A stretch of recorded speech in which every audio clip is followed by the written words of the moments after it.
Hello, buddy. This is Beef and the Deuce podcast. I am the Deuce. Lots of football stuff this weekend. Beef, how you doing? I know you picked BYU to go down. Yep, I had BYU going down. I had the Bulldogs winning, which was good. Yeah. Yep. I think we both had Colorado, which we talked about maybe possibly being interesting. Yeah. Yeah, I mean, now the CFP gets a little murky, so it's a very interesting college football weekend, like it has been, I feel like, for the last 2 months now. Right. So I guess we have to call a winner on our prediction scoreboard here. I did not get my shutout. They scored 7 points. You have the opponent's score at 7. Bob had 10. Robert had 14. I had 0. So you won that one. Nobody really won the Buckeye score. The lowest would be, I guess I'm tied with Robert for 45. And so we'll just give it to you. Yeah. Because finally. We all of us pretty much sucked. So did they just pretty much go on auto and put in the second string in after the third or fourth quarter, something like that? Because it was it just kind of killed the clock towards the end of the game, it seemed like, which is fine. Yeah. We picked it up in the second quarter, per usual. Yeah. If you look at the stats, we dominated, but not in the first quarter. It was terrible. Nope. We start slow, I feel like, every single game. Every game, yeah. And I get the feeling out process, and that's fine. Like I get it to an extent, but geez, after that first quarter, it is 0 to 100. Yeah, and just points and bunches. I think I mentioned to you, it's like the weather in Columbus. If you don't like it, just wait; it'll change. Yep, and that's basically the offense. It's whatever. 2 weeks in a row, 0 turnovers. Excellent. And Howard just looked like he was throwing the football on a rope. He looked good. Really, he looked real good. Looked really, really good. Looks confident. Looks like he's got some poise. Yeah. And it really seems like this offense, this scheme is for him. Yeah. Oh yeah. But what about the defense? What about that defense? That bend and sometimes break defense. It just annoys me. Yes, the first and only score, obviously from Northwestern, that scoring drive wasn't ideal. I wasn't the biggest fan of kind of how we looked. They won the time of possession by 4 or 5 minutes. Yes, and that scoring drive, or their first drive, took forever. 7 minutes or something like that. Yeah, it took forever. I'm sitting there thinking, like, well, this isn't good. Yeah. This doesn't look great. Right. We're giving up very easy slant routes. Yeah. I mean, basically anything that they wanted, they basically got. So Knowles was sending a lot of players on the blitz, right? And it just wasn't working out too well. Yes. And we kind of figured out that when we talked last, that was kind of what we wanted to see. If additional pressure, additional players on a blitz would do anything. Mm-hmm. And per usual, it's like a 50-50 almost. Sometimes it works, sometimes it doesn't, and that's fine. We didn't really give up massive plays, which is, I mean, it's Northwestern. I don't expect them to have, 80, 90-yard bombs, but right. we limited the passing plays. We didn't give up anything that was too much. But I mean, at the end of the day, it is still, like we've said for weeks, it's just they don't break. Yeah. Then when it gets to crunch time, they come out swinging. Yeah. It's like at the end of the first quarter, I'm just panicked every game, and then, well, here they go.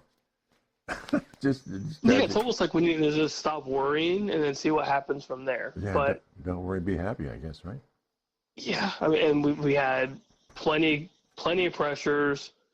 Which is I want to see more of that, because when we break the pocket up, and get the quarterback on the run, it typically turns out well for us. Now we gave up a couple couple plays, broken down plays or whatever where Northwest was able to get some yardage, but we're not giving up these 25, 30-yard quarterback runs like we did when J.J. McCarthy was in Michigan, Right. where he can just run outside the pocket. And Right. there's just nobody. Right. Right. So I thought that was obviously good. But outside of that, I mean, we had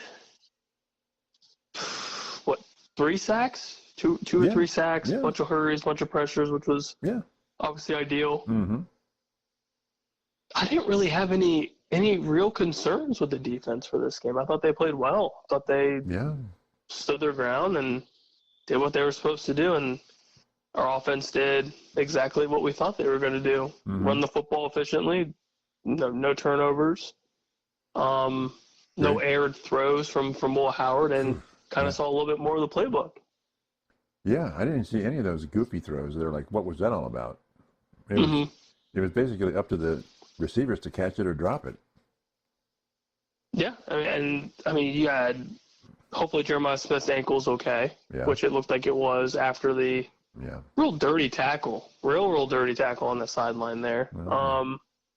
But sadly, Jeremiah Smith's touchdown streak is now over. Darn. But Carnell Tate got in the mix of it, returning home for for a big game for him, which was cool. Impressive. And we didn't really need a Mecca again, which is crazy. Do we not need him, or we're just not throwing to him? Maybe both. I mean, he had 2 for 25. Okay. Which is, I mean, it's not 4 for 100 or Carnell Tate's 4 for 52. 2 TDs, Yeah, but I mean, it's crazy that at any point in time, it's his game, or it's Jeremiah's game, or it's Carnell Tate. Pick your poison. Yeah. I mean, it's like if you're gonna double team Smith or whatever, we'll just throw to this Tate fellow, and he'll do a pretty good job. Yep. Really good job. Yeah, if Carnell Tate's not in the mix, oh wait, we have this first round talent in Emeka Ibuka. Mm-hmm. Cool. Great. But yeah, I thought overall we played. No, I shouldn't say perfect, but as close to perfect as you want as the away team. Yeah. I was like, in a way, I'm like, okay, they won, but nothing really. The lack of turnovers was a huge thing for me, and other than that, it's a fairly typical Ohio State game, right? Suck early and win big. Yeah, I mean, I'm hoping that these super slow, super dry starts don't continue into the CFP. That makes me a little bit more nervous because depending on who we match up with, past the first round, if we end up winning the Big Ten, which watching that Oregon game was we can beat them. We can beat them. Yes, that Oregon team was bad. That Oregon team should have lost. Yeah. But yeah, I mean, if this is the offense that we're going to be putting up second, third, fourth quarter, I don't think there's a team in the nation that could match up with that offense. Maybe Bama, but I mean, geez, that offense just scores in. I mean, hell, in the matter of seconds, it felt like. Yeah. Great atmosphere. Great to be in Wrigley. That was great. I thought it was beautiful. Yeah. I thought the field looked great. The fan output was obviously great. The guy kicked the ball out of the stadium. That was pretty cool. Oh yeah, I mean, it looked cool. It looked like a place that you would playing a game here would be cool. Would be a lot of fun. Yeah, and back in the day, the field looked great. Way back in the day, football players that's the only place they played was baseball field. So yeah, I thought it was great. I thought everything was I mean, as perfect as it could be, and the weather wasn't too bad. It wasn't typical, windy, rainy, Chi-town weather. So it was good. Yeah, very impressed. So let's talk about Indiana. What are your thoughts on that game? Well, before I forget, as we expected, Indiana forked over some money and is keeping Coach Signetti for an additional 8 years. Oh, did they really? Oh, they must have. Your boy got paid. I tell you what, they had to. They had to. There was until somebody else came around who was going to give him more, but they got him as quick as they could. Yeah. So it was like 8 years. 8 years. Ooh, they paid him like 72 something $1 million. Good for him. So as deserved as anybody. That'll help their recruiting. Oh, it's gonna be huge for them. But yeah, I mean, I might be crazy, but I'm not terribly worried about this game. Okay. Based on what? I'm confident in what this team, what OSU's bringing to the table. Like, I feel like we're catching stride at the right time. Will Howard is settling in even more so. Yeah. This rushing attack after this game is obviously still as solid as we know it is. Mm-hmm. The trio receivers, I mean, you can't stop all of them. So as long as Will Howard's hitting the spots, right, we're fine. And the defense for the most part is starting to heat up, which is going to be beneficial. Yep. Now, did the Indiana-Michigan game change any of your thoughts and how Michigan played them real hard? I think so. As to what they have to do.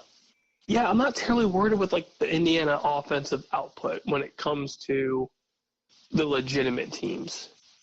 So like Michigan, for example, at the end of the day, they're still a legitimate Big Ten team. They're struggling, but they are still a good Big Ten team with a good defense. Yes, and Michigan will probably have a good defense for years to come. Yeah. But just seeing kind of the schemes that they did with Indiana that limited basically all of their offensive output, hence the 20 points that they scored. Mm-hmm. But I think OSU's defense is definitely better than Michigan's, and that's been proven throughout the season. Even Denzel Burke, and my biggest worry is him. If he's on an island, if he's just getting burnt to a crisp. Well, that's what was happening last week. I mean, this week with all the blitzes, right? Yeah, and that's it. That worries me. So him outside of, I mean, basically it's only him. I think pressure-wise from the front seven will be fine. Obviously our safety play is second to none. I think we have the best secondary safety-wise probably in the nation with Ransom and Caleb Downs. Yeah. I don't have any worries just outside of the corners, the penalties from Davison Igbinosun, which have been somewhat limited, which is great. Yeah.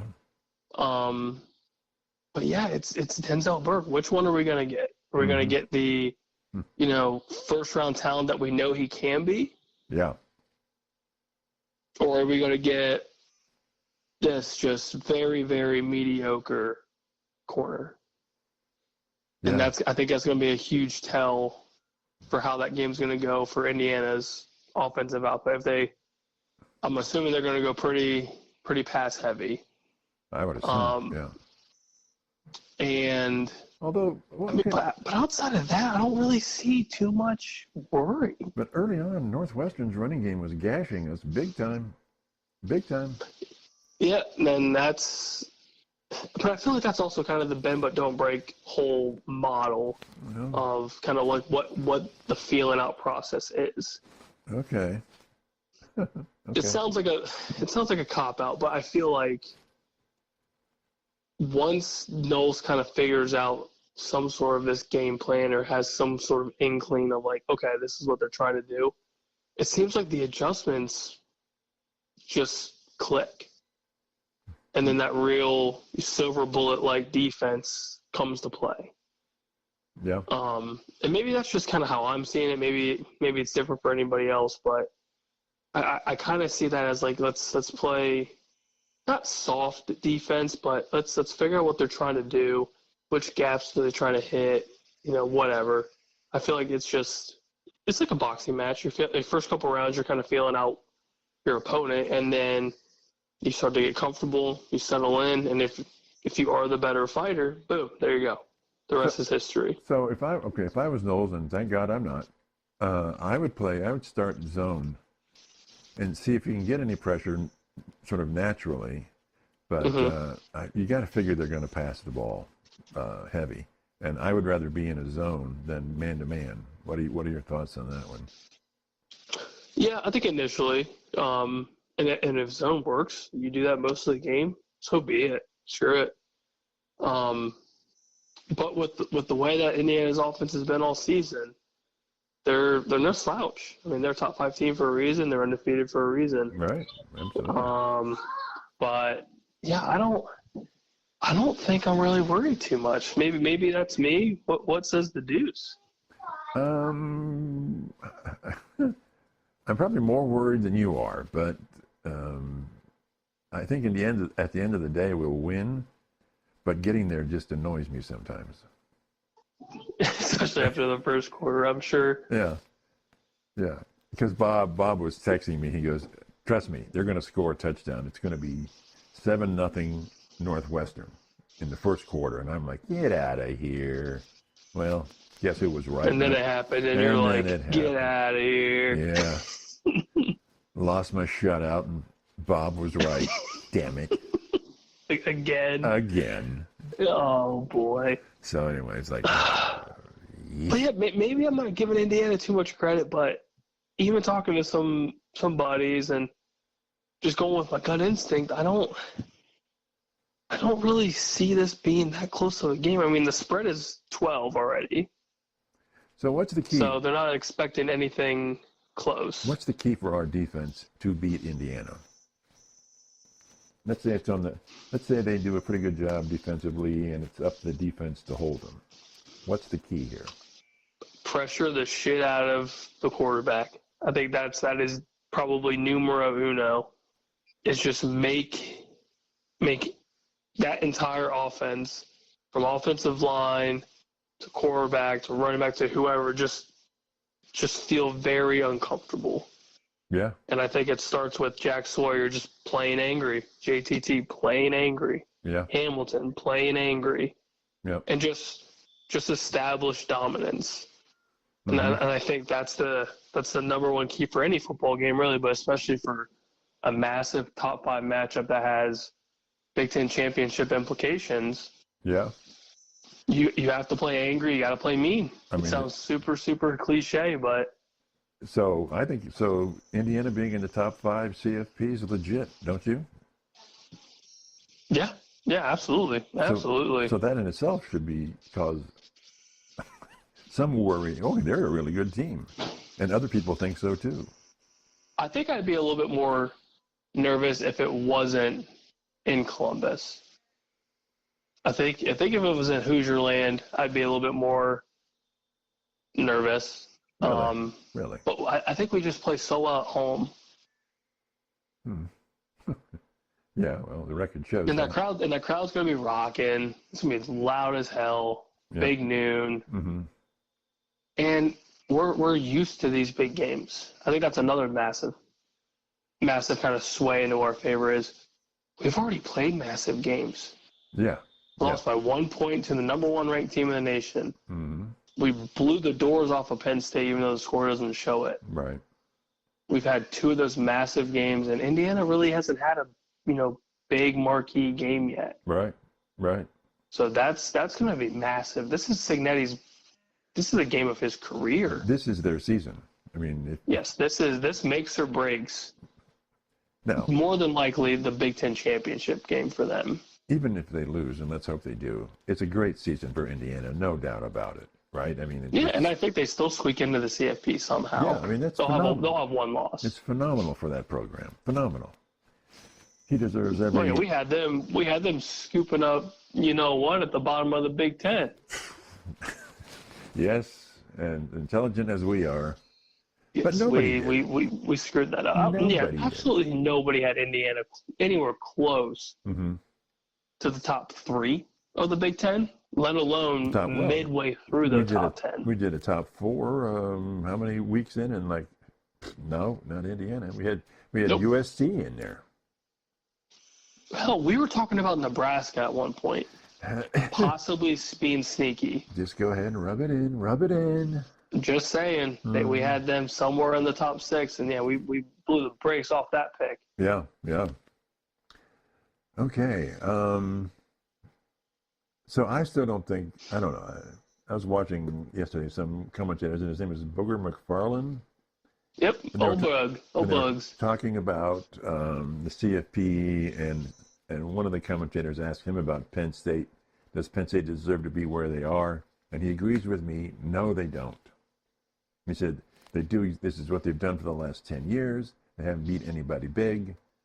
They're just, they're going to make it in on 11-1, and then they're going to lose in the playoff. He said Indiana is not an elite team, and I agree with that. Would you agree or disagree with that one? Because they're, definitely going to be a lot, because they play nobody. Except for Ohio State, they played nobody. Yeah, I mean, and that has been James Franklin's massive issue, is he can't win the big game. Mm-hmm. And it's hard because we've talked about this before. Who's out there right now that is better than James Franklin? It's hard to find. Signetti, maybe. Yeah, maybe if you reach up for Signetti, but he's a little bit locked up in Bloomington. He'll be fine yeah. But yeah, I mean, Penn State brings in, relatively top tier recruiting classes. You have Drew Aller that's expected to, carry this torch for Penn State, and it's not really working. Like, you had a great game last week, but you played Purdue. Right. You should be blowing the brakes off Purdue. Right. And if you're a top tier team, you got to be able to score a touchdown against a top team, and you didn't. Yeah, you didn't. Anyway, that's my rant on Penn State. Let's see, anything else in the Big Ten that kind of impressed with Illinois? What, they're 7-4 right now? Not bad. Yeah, not terrible for a team that's doesn't really ever have super high expectations. Yeah, right now the top half of the Big Ten is all bowl eligible. There's 9 teams that are bowl eligible right now, so that's impressive. Okay. Yeah. Okay. Go Big Ten. Yeah. Not bad. Not bad. But boy, I'll tell you what, the SEC is creeping up. They're creeping up. Georgia. Yeah, all they do is just beat each other up. Yeah. I swear. So how about those Gators? I had a funny feeling. Yeah, I had a funny feeling. We talked about it a little bit, and I told you I wouldn't be surprised. Yeah. And Florida did what Florida does. Yeah. You bring somebody into the swamp, and you take care of business. And that was surprising because that game didn't seem close. No, not really. But it was. Yeah. But they won, so. Anyway. It just makes it interesting. The SEC just beats each other up, man. They were dead on arrival early on in the season. Nobody had. I mean, they were. And then they're just chipping away at it. They've probably become bowl eligible. That's good for them. Yeah, I mean, that's the least you could do starting off. So, do they go for rough. Do they go for a new coach, or are they going to hang in with this one? It sounds like they're staying status quo. Yeah. I feel like they think Napier's got something. Yeah. Well, I don't know what he has that they believe in that well, but I mean, beating a top 25 team is pretty helpful in your case. So yeah. Winning record and the whole deal there. Yeah, especially they start off super slow. Super slow. And all you can do is win, and that's what he's doing. Yeah. Yeah. So you can't really fault him too much, but a top 25 win is going to be helpful. So who is going to be in the SEC championship game? Oh boy. Oh boy. I mean, as of right now, I knew I could ruin your night. If you don't include the last game of the season, it's the Aggies and it's the Longhorns. But let's say that game happens and Texas wins. It gets murky because you've got 1, 2, 3, 4. You'd have 5 2-loss teams in the SEC. Mm-hmm. And Texas would be a 1-loss. I don't know how that tiebreaker is going to work outside of the head-to-head. Yeah, it's complicated. my gut feeling, more than likely, I think Bama's going to win out. Texas will have 2 losses. Georgia should win the rest of their games. So they're all 2-loss teams. Yeah. Tennessee sadly loses a tiebreaker at any point to Georgia. Right. So, they're not getting in. You still have Ole Miss just kind of hanging around, creeping. They still have to go to Florida, and they still have Mississippi State. Yeah. God, and Ole Miss beat Georgia, so I don't know what. Oh gosh. Yeah. Part of me thinks that somehow Bama squeaks in, and it's a Texas-Bama SEC championship game. Really? Okay. Somehow, some way. All right. So anybody gonna stub their toe here at the end? You think it's gonna be A&M? Oh, I think A&M loses to Texas at the end. Okay. But then they're a 3-loss team. So they would be at the end. There'd be a 2-loss Texas A&M team, possibly having a rematch with the Longhorns again if they somehow get in after that. But I'm not really sure how the tiebreaker works with that. If it goes AP, like whoever has the highest AP ranking. Mm-hmm. Because if that's the case, it could very well be. I think it's weird because Georgia and Tennessee, Georgia has the head-to-head. Bama and Georgia, Bama has the head-to-head. Mm-hmm. I don't know how that all works. That's a lot of headache. So right now, Texas is a 1-loss team, right? Mm-hmm. Everybody else is staring at 2 losses, right? Mm-hmm. So Texas looks like the most obvious lock, right? Not they're a lock. Yes. But, and then it becomes a gaggle of 4 or 5 2-loss teams. The Ole Miss in there. It's aggressive. But then so there's a real shot that Georgia or Alabama are not in the playoff in the championship game. Yes, absolutely. That's incredible. That hasn't happened in a while. That hasn't happened in a long while. Probably since Nam, I don't know. And then, okay, you're the savant here. Brigham Young goes down. You go down I to love Utah. it. I love it. Yeah, pissing me off. Anyway, so now is it SMU and who in the championship game? Still Let's Brigham see, Young? for here, for the Big 12, I think right now it's still BYU Colorado. Colorado, okay. Yeah, for the Big 12. And then if you go into the ACC, that's my guess. That's SMU, right? I forget. Yeah. My guess for them would be probably still Miami SMU. Yeah, well, they just still have the 1 loss for Miami. Yeah. Yep. And then they're a 9-1 team. Clemson still has 2 losses on the season, so I think record-wise in the ACC it's tied, and then I think it goes win-loss after that. So you got Colorado, Brigham Young, Big 12, and then Miami, probably SMU then, right? Mm-hmm. And SMU has a very good shot of winning. Miami's defense is atrocious, as we've talked about for weeks now. Yeah. And Colorado is just hot. They are hot at the right time. They are really hot. Yeah. Sanders is balling. Travis Hunter is balling. Dion's coaching up a storm. Yeah. That's all you can ask for. Yeah. So then Notre Dame will get in because the Notre Dame and they're in the top 10 or top 12 and they'll just get in. Okay. Yep. They just have to win out. But they have Army. Yeah. They have Army coming up. You never know. And Boise looks like they're going to be the Mountain West champion, probably the off-conference champion, right? I hope so. Yeah. I hope so. They started off slow, too. They started off real slow, and then Genty just picked it up and took over. Mm-hmm.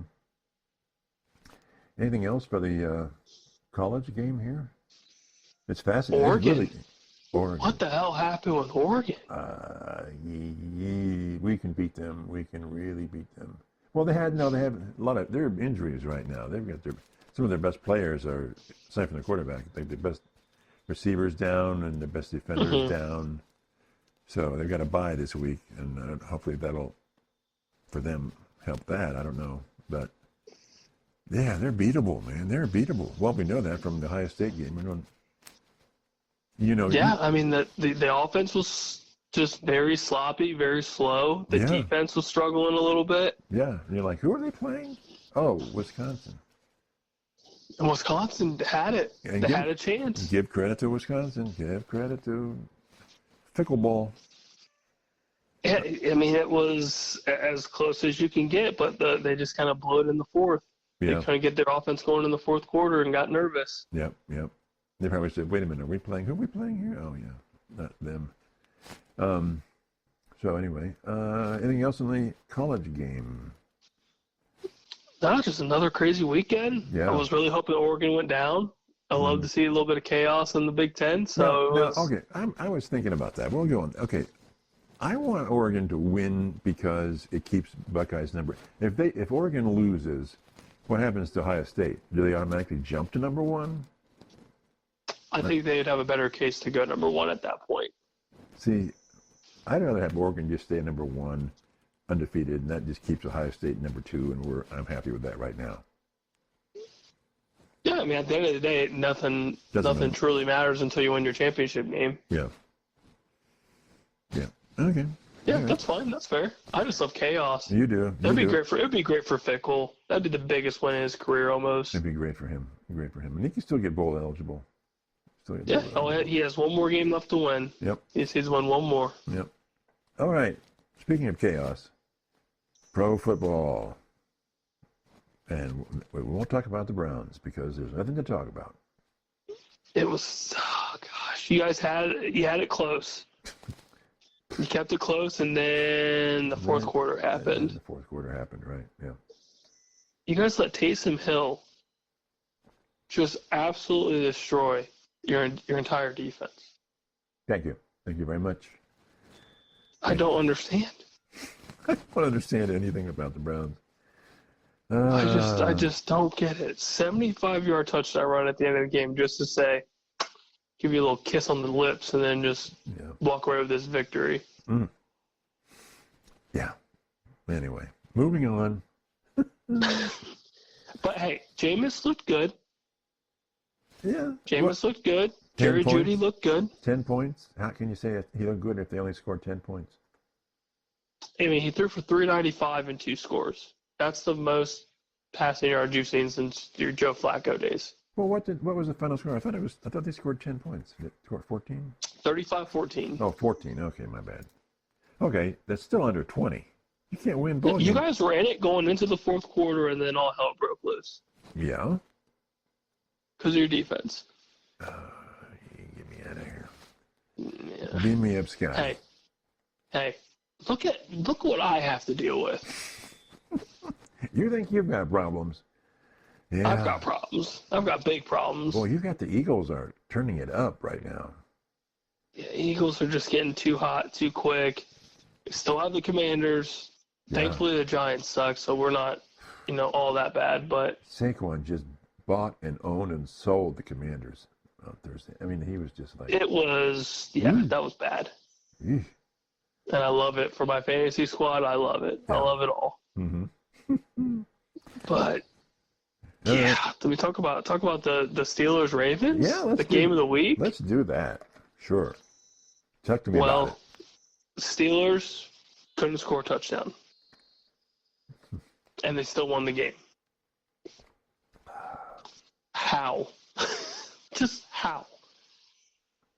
I don't understand it. Joe Burrow threw for 4 scores and 400 yards, and they couldn't beat the Ravens. Russell Wilson threw 200 and a pick. And they kicked 6 field goals. Didn't they do that early in the year to some team? They kicked their way into a victory. I mean, it was just. But hey, I mean, it's very, very possible that has happened at some point. It might have been against the Falcons. Yeah, so it's defense, right? It's Steelers defense time. It was the Falcons. It was. Yeah, see, I told you. I know some things, not much, but some things. I couldn't get over it. Just watching that game, I was dumbfounded. So obviously the question is, what happened to Baltimore then? You say they have the number 1 rated quarterback in the league, and they lost to a team that just kicked field goals. Mm-hmm. Explain it. I think the Pittsburgh defense came to play. I think Pittsburgh's legit, and I told you if they won this game, yeah. I have to admit defeat and say they're better with Russell Wilson. Yeah. But they apparently weren't better this week, but who knows? No, not this week. But at the end of the day, yeah, he throws a good ball. He looks better under center. Yeah, yeah. And the Pittsburgh defense disrupted the hell out of Baltimore. Yeah. I mean, you look at Lamar's stat line: 16-33 for 207, 1 touchdown. Mm. Derrick Henry was limited to 65 yards and a touchdown. Wow. And they forced 2 fumbles. Pittsburgh forced 2 turnovers, which typically makes or breaks the game. Yeah. So that usually is beneficial. A couple sacks on the board, which if you can sack Lamar at any point, that's impressive. Yeah. And I think, watching that game, that Pittsburgh crowd, that atmosphere is absolutely insane. Yeah. Absolutely insane, especially when they're good. My God. Yeah. So I think it was just a matter of the home field advantage. Defense came to play. They limited to 1 turnover for Russell Wilson through a pick. Pretty bad pick. But at the end of the day, sometimes special teams just wins you football games. Sometimes. And Chris Boswell did his job. Yeah, he did. He did. He earned his big money. Yeah, he earned a spot on my fantasy team for the rest of the year. I had him starting in 2 leagues. Thank you, Boswell. Oh, God. See, I'm telling you, kickers in fantasy win. Anyway, you're tired of hearing that one. I'm trying. I'm trying to play catch up in a couple of these leagues, and I have to try to catch your ass somehow. Oh, I'm going to lose again today or this weekend. But it's not because it's just. Anyway, talk to me then about so I may have to change my mind about Tomlin. I didn't think he was coach of the year, but maybe he is. It's not crazy. I told you, it's not crazy. Well, I know. He's just a great coach anyway. You have to acknowledge he's a great coach. So you're like, okay. Yeah, absolutely. But, and another, is it Wilson and Fields next year for Pittsburgh? If they can make it work, probably. But it also depends on how teams like the Giants fare. Like, what are they going to do? Are they going to draft, or are they hoping for some veteran presence? I don't think they keep Daniel Jones. I think they're done with him. Who would they go for? I'm assuming they're going to try to go after Wilson? Probably Sanders in the draft. They're probably going to try to start anew. But yeah, I mean, I guess what teams out there are really looking for a veteran type quarterback? Not much. I know. There's not. Yeah. Especially with this last draft, however many quarterbacks they drafted in the first couple rounds. I mean, yeah, they're not. I shouldn't say they're set, but they have their eyes on a prospect. Yeah. Or at least a rookie that hopefully will turn out to be something. In an odd way. I mean, if I'm Fields, I would stay. Oh yeah, yeah. I wouldn't try to go somewhere else, but yeah. But yeah, I could see him. I see him trying to keep both somehow, some way. So what's Cleveland going to do? Just keep with who they've got right now? God, what should they do? That's the real question. What should they do? Move to Dayton. I don't know. Just start over. Release everybody and start over. Yeah. Except for Watson. You can't release him because he's... So what's your thought process on this idea that maybe trading Myles Garrett is beneficial for you guys? Why? I don't like... Well, to gain draft capital. Like legitimate draft capital. And to give him a chance to actually go and win a ring.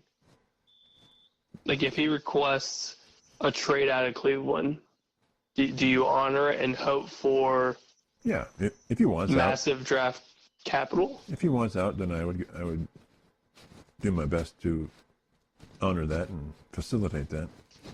If he wants out, I mean, if you don't want to play for the team, you don't want to play. I wouldn't blame him if he wanted. That is all bad. All types of bad. So has he said that, or is that just scuttlebutt? It's just scuttlebutt, and the idea of getting rid of or trading one of the best defensive players in recent history to gain draft capital would be insane for you guys because you lost so much in that Deshaun deal, and look what the Texans did with those picks. Yeah. Well, but now you have a team that could win. I mean, if you could do quick math, however many games over the course of 5-10 years, just with those draft picks. Yeah, crazy. Yeah.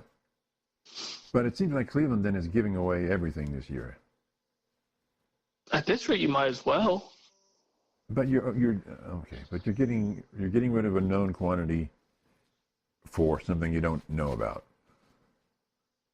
For a lot of what you don't know. I feel like you can get just massive draft capital from at least a couple first-round picks or maybe a first and a couple just because you lost so much. When's the last time you guys had a first-round draft pick? Probably since Myles Garrett. Yeah, probably. Yeah. I mean, I'm not without looking, without my research. I would assume it's probably right around then, which has been a while. That was the last time we even had a first-round pick at all, right? It's possible, very, very possible. Since Deshaun, which is what, 2020 when that thing went down? Something like that, yeah. I mean, I feel like it's something that shouldn't really be thrown to the side because you could get so much out of him, especially with a team that does have a handful of draft picks. Why not? Why not try to build something? You don't really have much. Yeah. I mean, the defense just got absolutely torched by Taysom Hill today. Going to bring it up again, are you? Yep, thank you. I have to. I'm going to get destroyed by the Texans tomorrow. It's fine. CJ's got Nico Collins back. We're going to get torched. Yeah, that's true. But yeah, I thought it's a decent idea to get some sort of anything out of him, especially if he wants out, then it makes it a little bit easier for you guys. But if he doesn't, and that this is a thought kind of looming around, it's not terrible to look into. Right. Should Cleveland initiate it, or should Garrett initiate it? I think it'd almost be better if he did, because then there's a sense of urgency for teams out to be like, yeah, we got to get this guy now. Right. And I feel like the Browns could get a lot more out of that with that sense of urgency. Yeah. Rather than the Browns just saying like, hey, we suck. We know we suck. Take our best player. But they didn't suck last year. Now they suck terrible. Well, yeah, it's hard when you don't have Amari Cooper.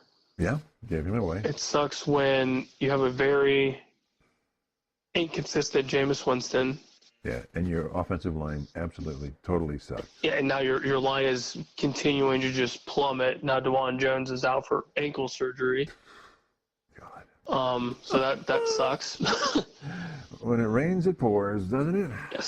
So you just can't catch a break. So that doesn't help anybody's case. Yeah. But it helped when you had a quarterback, and again, Joe Flacco, who had nothing to lose, and all he was doing was just going out and having fun. Yeah. Yeah. And the team was just balling out.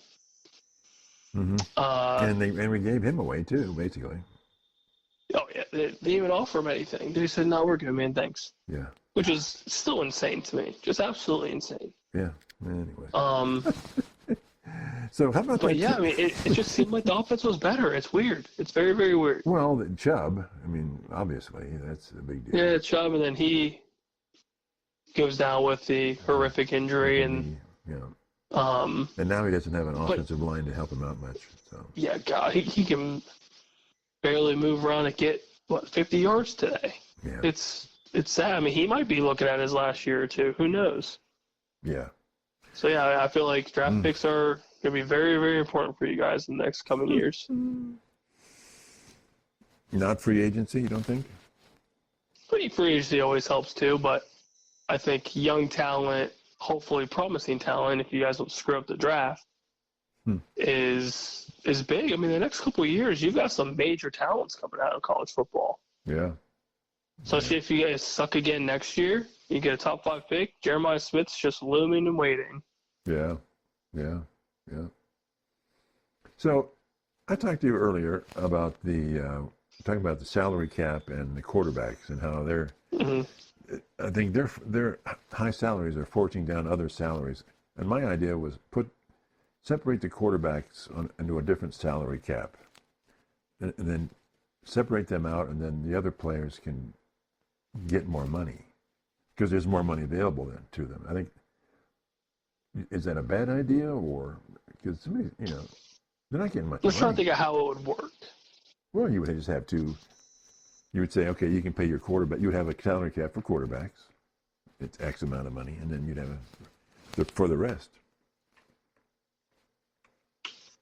Would there be a chance that the quarterback market would then explode even more because there's no battling for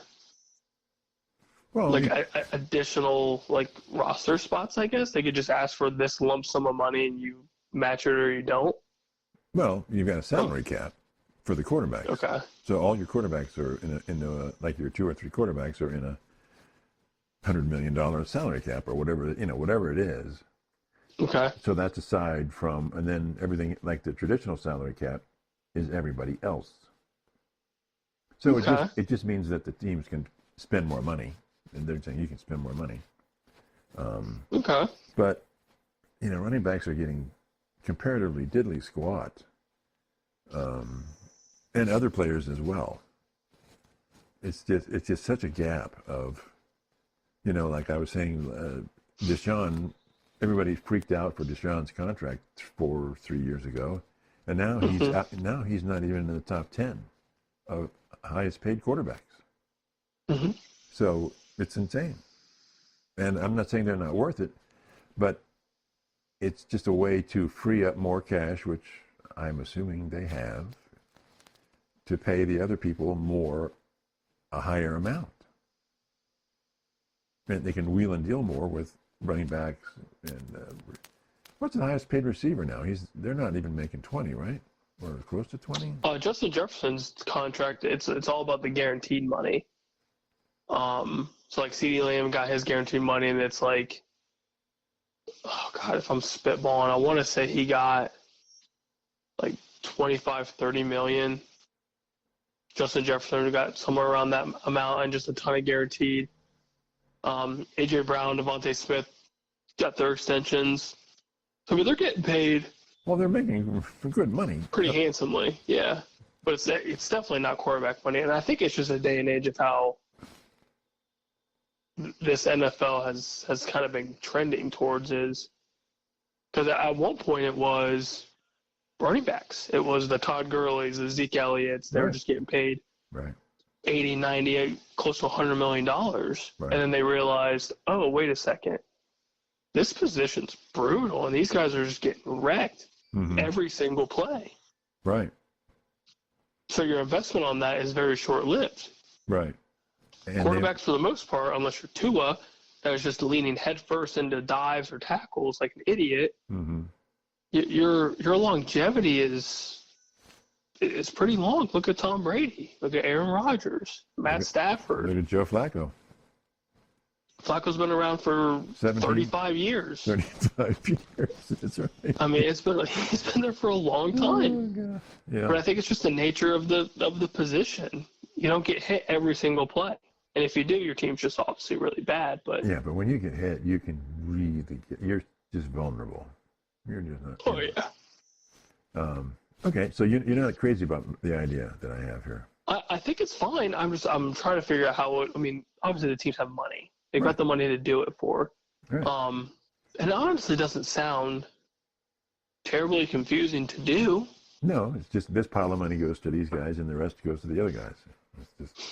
Yeah, I guess it's just more of like, I'm assuming the NFL presents this idea as like, this is your salary cap for just the quarterbacks, and then this is your lump sum of money for everybody else. Right.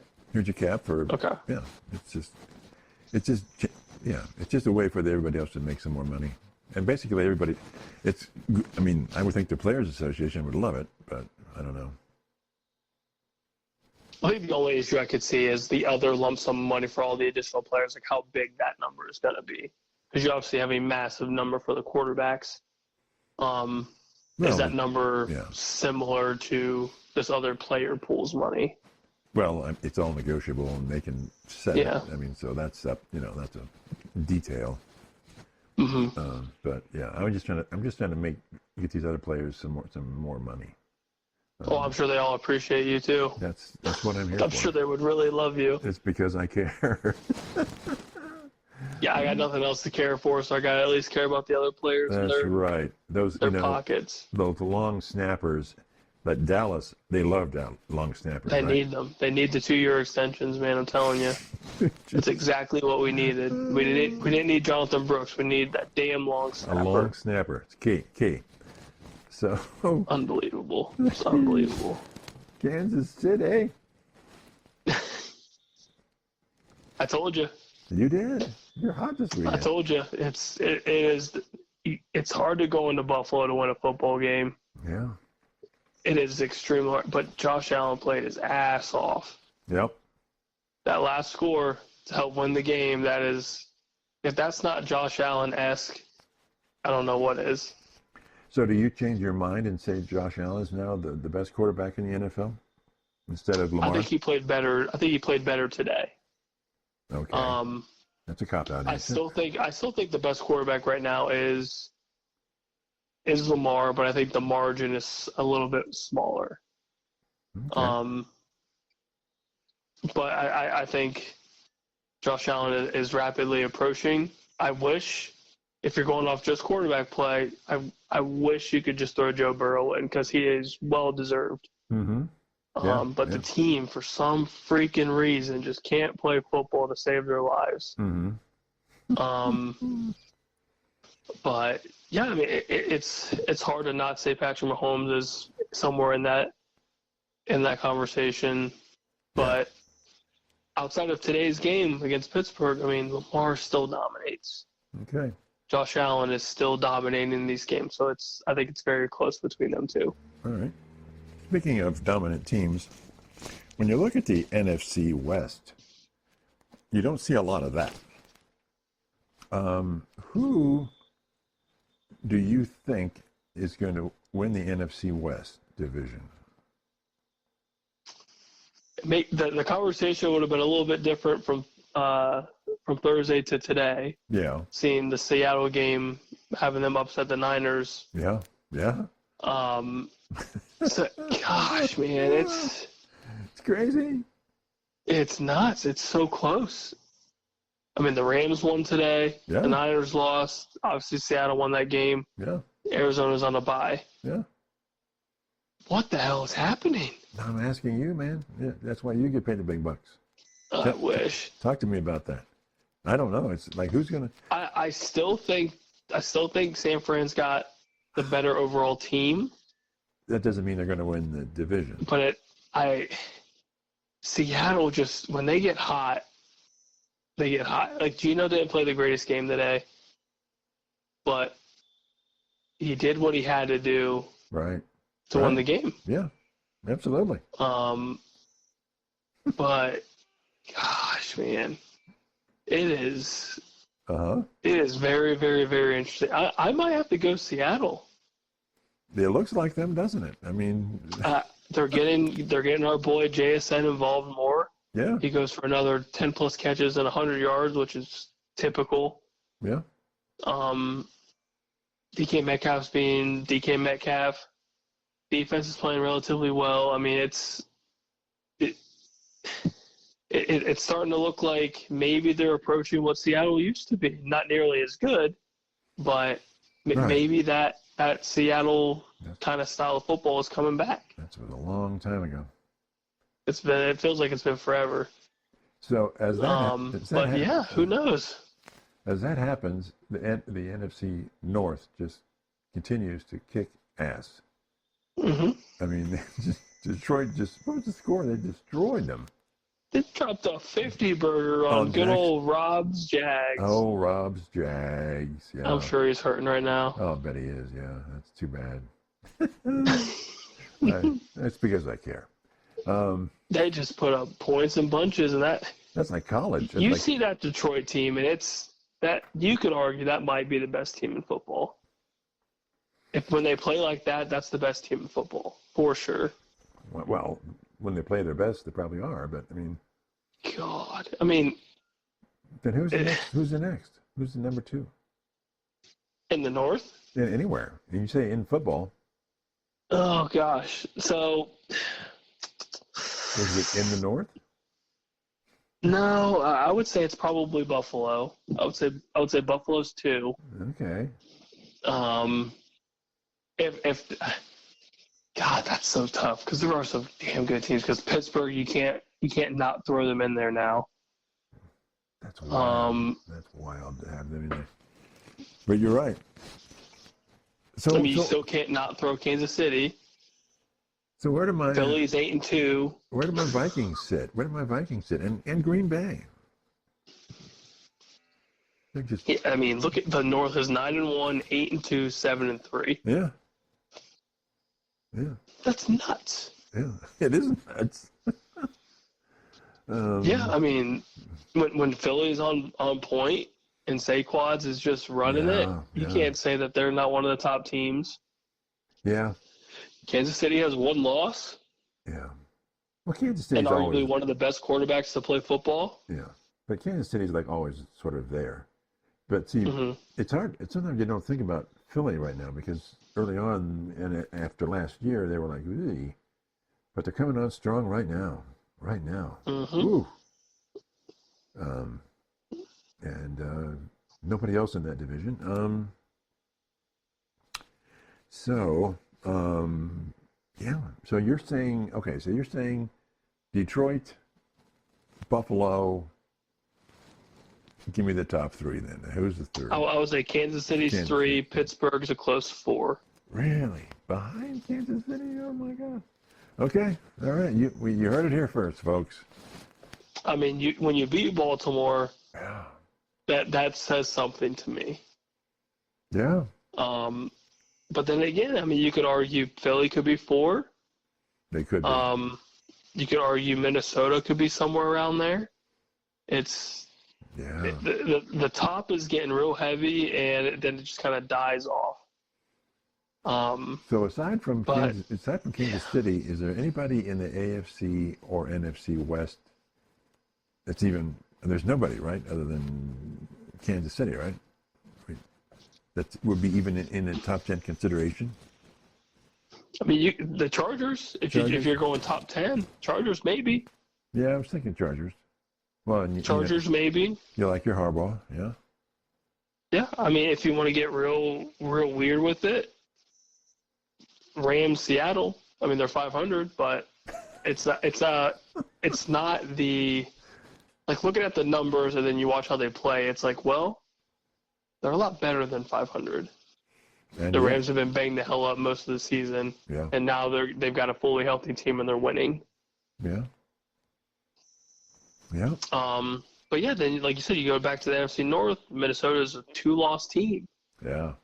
Green Bay barely squeaked by the Bears, but they're 7-3. Yeah. They're third place in their division. Yeah. 7 and Ooh, boy, oh boy. Anyway, so, okay. That's interesting. That's interesting.